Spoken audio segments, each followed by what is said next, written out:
that you're able to share all of these memories with us still with a sharp mind.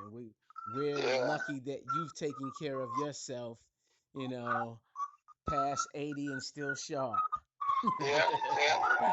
I guess I was lucky. Um, Hmm. as a matter of fact, I got a job at the pond. Not a job. I think the third job I had, I was working down on Canal Street, and the guy wouldn't pay me. He wouldn't. The guy wouldn't pay me. So the other guy who run the elevator, I'm telling you, I said, quit. The motherfucker said they should be paying you. He said you should be in the union.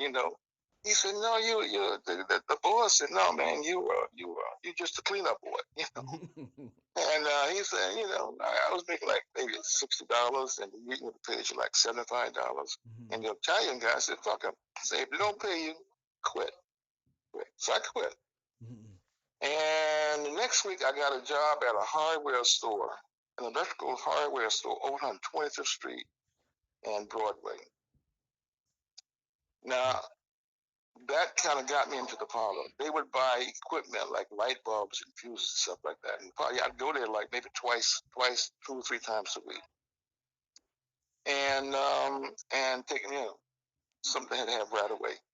And I'd go backstage, and so I knew the guys, the stagehands backstage. And for some reason, I oh Pete Pete knew about Ajass. Pete Long. Pete Long was producer of the Apollo. Like a smart guy, genius, perfect, incredible man. You know. And so he said, he said, you want to be in theater, huh? I said, yeah, man. He said, He said, well, they had those shows in Apollo, and they would book the artist for 7 days. So on a Thursday, the new show would come in and rehearse with the band and stuff, and then Pete would redo the stage.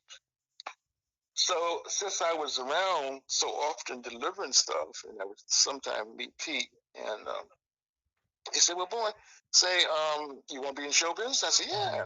He said, "Well, I tell you what I do."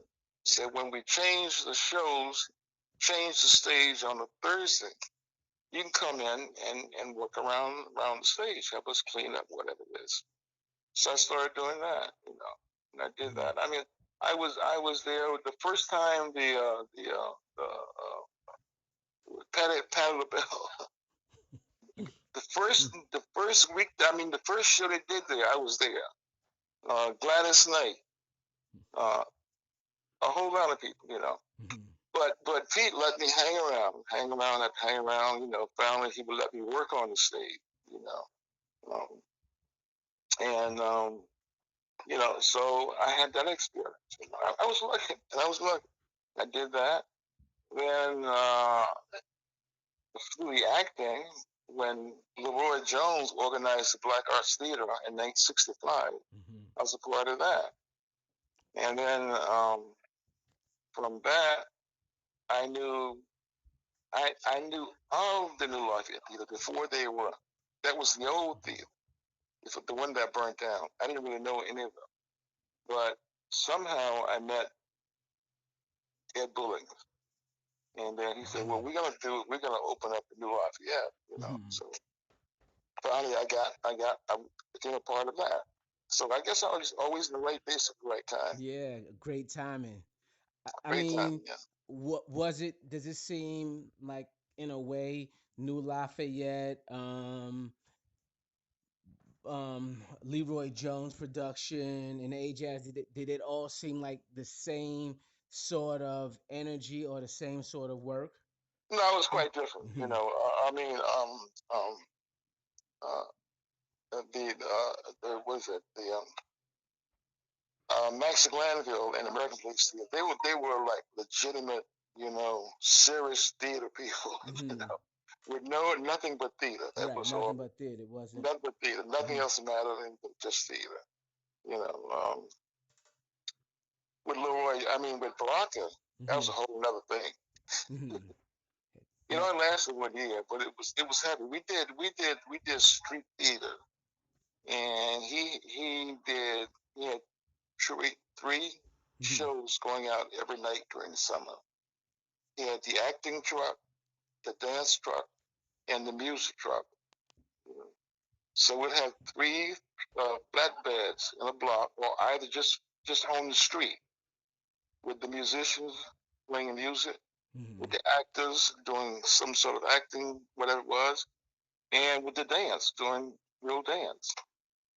That lasted all summer. We were funded by RU. Right. Yeah, and I'm not gonna tell you. I guess do you know anything about it?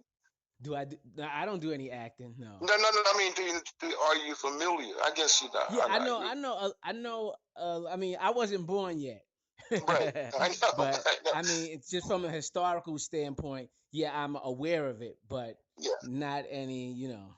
yeah. But that was the first black theater in Harlem. Mhm. I mean, real black theater. Um, but it ended. It Mhm. had a kind of quick ending, and I'm not gonna tell you about that. But um, So. but that led me to the New Lock. I mean, to New Lafayette. You know, yeah. And from that, from the New Lafayette, I started doing a lot, all of pretty much lots of the off Broadway black theater as a light designer. Mhm. And I went from Negro Ensemble, Joe Papp, Woodie King, everybody, for Mhm. years. Wow. And also, I by then I gotten into television. And, my first job, not my first job, but my real, the major, what got me into television with all my cars and stuff were Mhm. Dark Shadows. I got a job on that again by Mhm. luck. Right. you know, now I'd gone to school at RC Institute for Television Production, something like that. So once I got out, did my resume, went around, asked for work. And so ABC said, well, we need to start hiring blacks, and Mhm. you know, and they said, well, we know, we'll let you, we'll give you a shot. Mhm. So I was in California. I was out there working for Intercity, doing a show out there at Intercity, and by then I had gotten married, and Mhm. this I think was in '69, Mhm. and I was in California, and they called my house. Karen, my wife at the time, said, that ABC called you and said, come down and talk to them. They're gonna let you observe with one of Mhm. their stage managers, you know. And I said, well, I can't. I'm out here. I said, I'll be back in 2 or 3 weeks. She said, call them back, explain to them. And they said, well, when you get back, tell them to call me. Mhm. So I got back. When I got back in New York City, I called ABC. They said, yeah, come down and talk to us. And I went down and talked to them. They said, okay, so what we'll let you do, you know, is you can come down to the studio and we'll pay you each day you show up and let you observe with one of our stage managers what's going on. And I said, okay, I'll do that. And so they put me on a simple show. It was just a talk show format. I think it was Girl Talk Mhm. with Betsy. Anyway, but Right. it was a talk show, just a one person talk show. Have guests, half-hour show. So I did that off and on, and then they let me observe the news shows like the network news, local news. And then